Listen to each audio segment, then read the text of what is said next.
बे हानि थाखायनो जों आन्दलन खालामदों बड'फा उपेन्द्रनाथ ब्रह्मआ बे बासबारिनिफ्रायनो सिगाङाव 87 आन्दलना जाजेनदों नाथाय बे समाव 92 डिमान्डखौ लानानै जादोंमोन बासबारिनिफ्राय Bodofa Upendranath Brahma let and let live divide Assam 50-50 no Bodoland नो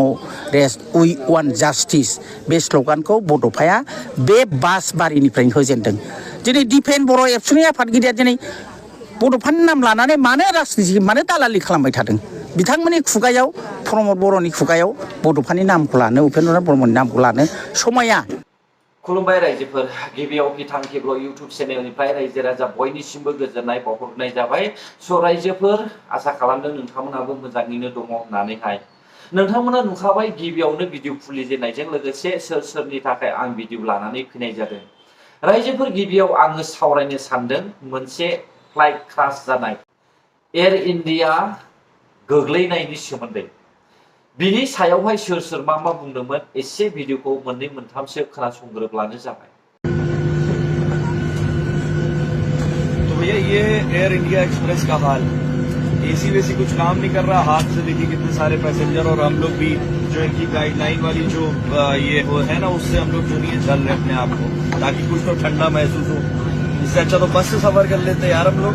इतना महंगा आदमी टिकट ले रहा है उसके बावजूद ये हाल है कि आप एसी नहीं चला रहे हो आप कह रहे हो कि जब हवा में होगा जब एसी काम करेगा क्या है यार ये सब चीजें मतलब कुछ समझ में नहीं आ रहा है मेरे एयर इंडिया एक्सप्रेस को इसका जवाब देना होगा इस वीडियो के कमेंट में कि आप लोग ऐसा क्यों कर रहे हैं आखिर पैसेंजर के साथ यार लोग पैसे खर्चा कर रहे हैं क्या यार इससे अच्छा इंडिगो वगैरह से चले जाते यार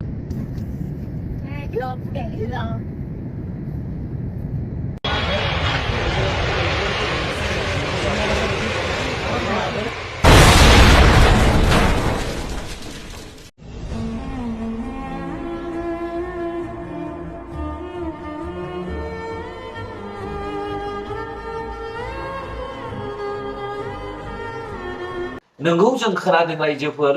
माखासे सुबुंफ्रा बे फ्लाइटखौहाय नेवसिदोंमोन लन्डनाव थांनाय समावहाय बिसोरो आहमेदाबादावहाय जेब्ला फ्लाइटआव गाखोदों जेब्ला फ्लाइटआ बिरनो थाखाय जागायजेनदों बे समावहायनो बिथांमोना सोरबाया फ्लाइटखौहाय नेवसिदों थिग बे समावनो आहमेदाबादनिफ्राय 7:38 रिंगायावहाय बे फ्लाइटआ 30 सेकेन्ड बिरनायनि उनावहाय मोनसे मेडिकेल कलेजाव गोग्लैनानैहाय सेवहांगार जाजोबदों रायजो बे फ्लाइटआवहाय 242 सा सुबुं दङमोन दावबायारिफोर नाथाय बिसोरनि गेजेरावहाय अनलि सासेल' बासिदों बे भिडिअआ जानानै थांबाय रायजोफोर जाथाया जानानै थांबाय आं दिनैसो होदों मानो होदों होननानै बुङोब्ला आङो कनफार्म खालामग्रोदों सोरनि चेनेलावहाय मा रियेल भिडिअखौहाय होयो आं बेखौसो नायबाय थादोंमोन रायजोफोर दिनैसिमाव जोङो नुनो मोनबाय जे कनफार्म जाबाय रायजोफोर बे फ्लाइटनि मानसिफोरजों लोगोसे आरोबाव हस्पिटालाव थानाय मानसिफ्राबो जिउ गारनो गोनां जादों गासै 269 सा मानसि थैबाय होननानैहाय जोङो कनफार्म मोनदों रायजोफोर जों मिथिनो मोनदों दा बे फ्लाइटआ आहमेदाबादनिफ्राय लन्डनाव थांगौमोन नाथाय 30 सेकेन्ड 625 फुट गोजौ बिरनायनि उनावनो बे फ्लाइटआ गाहायाव गोग्लैनानैहाय बिल्डिं सायावहाय खामलावजोबदों बिनि गेजेराव अनलि सासेल' रैखा मोनदों बिथांनि नामा रमेश बिश्वास कुमार दा बिथाङा रैखा मोनदों बेयावहाय मोनसे सुबुंनि न'खरसेयैनो बेयाव सेवहांगार जादों बेखौबो जों दा बे फ्लाइट क्रास जानायनि सिगां सासे फोथायारिया मा बाथ्रा बुंदोंमोन नोंथांमोना एसे खोनासंनानै ला 2025 में प्लेन में सफर करना बहुत प्रार्थना से करना है आप ये ना सोचें कि मैं एयर इंडिया से जा रहा हूँ परमेश्वर चाहता है कि आप प्रेयर करके जाएं क्योंकि 2025 में बहुत सारी टेक्निक खराब होगी और इसलिए प्रॉब्लम आ रही है आत्मा ने मुझे दिखाया और भविष्यवाणी हुई पूरी अहमदाबाद में एयर इंडिया का प्लेन क्रैश हादसे के वक्त विमान में 242 लोग थे सवार आप ये ना निश्चय बिथाङा जिखिनि बाथ्रा बुंदों बेयो मोनसेनि उनाव मोनसे जाबोगासिनो दं आमेरिकायाव अर खामनायनि बाथ्रा बुंदोंमोन बेबो जाफुंदों दैबानानि बाथ्रा बुंदों बेबो जादों नाथाय एक्जाक्टलि दिन आरो डेट बेखौहायल' बिथाङा फोरमायनानै होनो हायाखै बिथाङा बुंनो हायाखै नाथाय एखे बोसोरावहायनो बिथाङा जे बाथ्राखौ बुंदों बे बाथ्राया जाफुंदों एयार इन्डिया फ्लाइटनि सोमोन्दै बुंदोंमोन बेबो जाफुंबाय बेखायनो जोङो थांनानै थासान्दि इसोरखौ गोसोखांनो बावनो नाङा दानिया फैदो रायजोफोर जोङो पलिटिक्सनि बेलायाव फंनैसो बाथ्रा बुंनोसै नोंथांमोना मालती रानीनि भिडिअखौ नुखादों मालती रानीया बुंनाय बायदिब्ला पर्बतजरा बासबारिया मोनसे गोथार जायगा गिदिर गोलाव मानसिफोर जोनोम जानाय जायगा जुदि बेसिखिनि बाथ्राखौहाय मालती रानीया साननो रोंदोंमोनब्ला मालती रानी सापर्ट खालामनाय बिपिएफ पार्टिया बे पर्बतजरा बासबारिखौहाय मानो हाग्रा दुहोनानै दोना हाग्राजों मानो साग्लोबहोनानै दोनखो बेयो जारिमिनारि गिदिर गोलावफोरनि जोनोम जानाय जायगाब्ला अब्ला नोंथाङा मानो बे पर्बतजरा बासबारिखौहाय डेभेलप खालामनो हायाखिसै आरो बे जायगायावहाय भारत स्वाधीन जानायनि उननिफ्राय दिनैसिमबो मानो हानि पाट्टा होनो हायाखै बेनि कुइसनखौ नोंथाङा होनो हागोन दा नोंथांमोना इसेबां बुंनो रोंबायब्ला बेयावहाय गुरुदेव कालिचरणमोन जोनोम जानाय जायगा बेयावहाय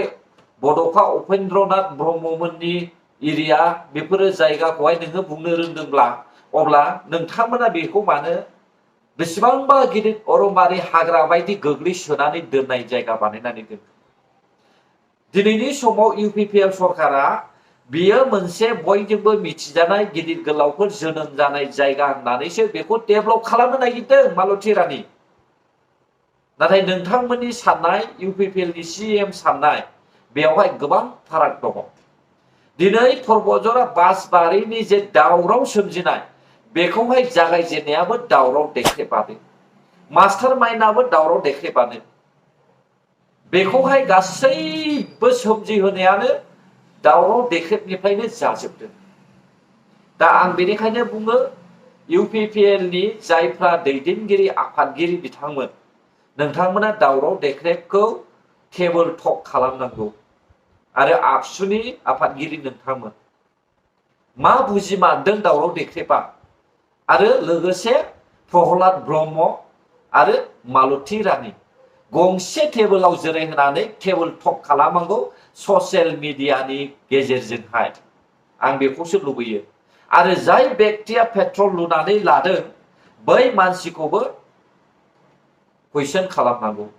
बिखौबो स्टेटमेन्ट लानांगौ मानो लुनानै लाया बेसेबां बिगा हा दं बे पर्बतजरा बासबारियावहाय बे पेट्रल लुनानै लाग्रानि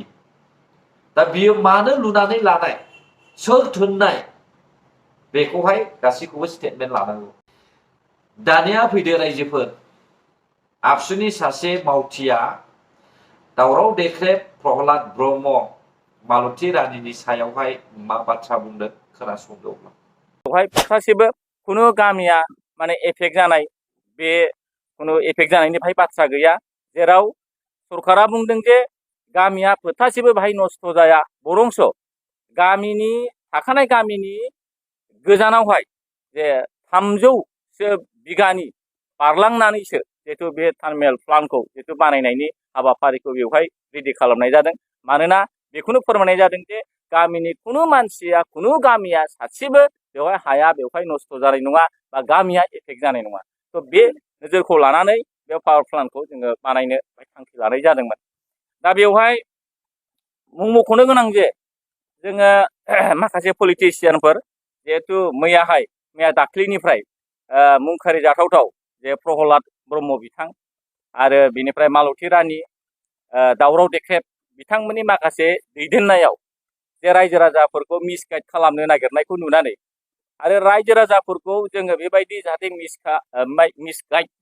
दा खालामजाथों बेखौ नोजोर बोनानैसो जोङो दिनै बे बाथ्राखौ जोङो बुंनो गोनां जादों मोजां मोननाया दिनै दङ हिसाबै दा बे प्रहलादमोन बायदिनि नामखौथ' जों लानो एसे उसुबिदा मोनो दा जाय प्रहलादखौ जों आगोलावबो बुंखांबाय आरो दिनैबो बुंदों जे जाय प्रहलादमोनहा गावसोरानो खुनु बित्ति गैया प्रहलादमोननि खोथाखौ लानानै जाहाथे रायजो राजाफ्रा बिदि मिसगाइड खालामजाया बे नोजोरखौ लानानै जोंहा दिनै बुंनो गोनां दं होननानै जों सानो मानोना बिपिएफनि सरकारा 17 बोसोराव जेबो अनुष्ठान लाबोनो हादिया रायजो राजाफोरनो जेबो खालामनो हादिया बेनो जोंखौ बुंनानै साननानै बिथांमोना लाजिनानै दिनै जिहेतु मानगोनां प्रमद बर' दैदेननाय सरकारा बेवहाय बे रोखोम मोनसे अनुष्ठान इन्डास्ट्रि बा मोजां रायजो राजाफोरनि थाखाय लाबोनानै होफैनो हानायनि थाखाय बिथांमोना दिनै काउन्टार खालामनानै मिसगाइड खालामनानै रायजो राजाफोरखौ बे रोखोम हाबाफारियाव जड़ित खालामनाय जादों। निश्चय रायजोफोर भिडिअआ गोलावमोन आङो नोंथांमोननो हगारनानै होजोबनाय जायाखिसै मानोना नायनो बरिं मोनो जाखिनि बाथ्राखौहाय बुंबाय नोंथांमोना बेखौ बुजिखाबाय होननानै आं सानो आरो बाखि जेसेबांनाखि गोलाव बाथ्रा दङ बेखौ नोंसोरो जानो हागौ नायखाबाय बेनिखायनो आं ससेल' हगारनानै होनाय जाबाय। दिनै मास्टार माइन्डआ दावराव देख्रेब बेनिखायनो दावराव देख्रेब प्रहलाद ब्रह्म मालथि रानिखौहाय बिसोर साथामखौहाय टेबल टक खालामनांगौ UPPL नि दैदेनगिरि आरो आबसुनि दैदेनगिरि बिथांमोना अब्लासो बुजिगोन। अब्ला रायजोफोर नोंथांमोना मा बुजिगोन? दिनैनि समावहाय जोंनि बर' हारिया काउन्सिलखौ हमथानानै लाखिनो जुदि रोङाब्ला अब्ला गुबुन हारिनियावहाय काउन्सिलआ थांनो लामा लागासिनो दं। दिनै बिसोरबायदि मानसि फिदिंनायनि खेथ्रआवनो रायजो राजाफ्रा जुदि आन्दायनानै थायोब्ला अब्ला बर' हारिनि काउन्सिलाबो थानाय नङा बेखौ साननायासो मोजां। दा रायजोफोर भिडिअआव बेसेखिनियानोमोन नोंथांमोननि थाखाय गोरोन्थि जाबायब्ला आंखौ निमाहा हो। गोजोन्थों जायफ्रा भिडिअखौ जोबजासे नायबाय। बर' हारि जै जाथों जै बर' हारि।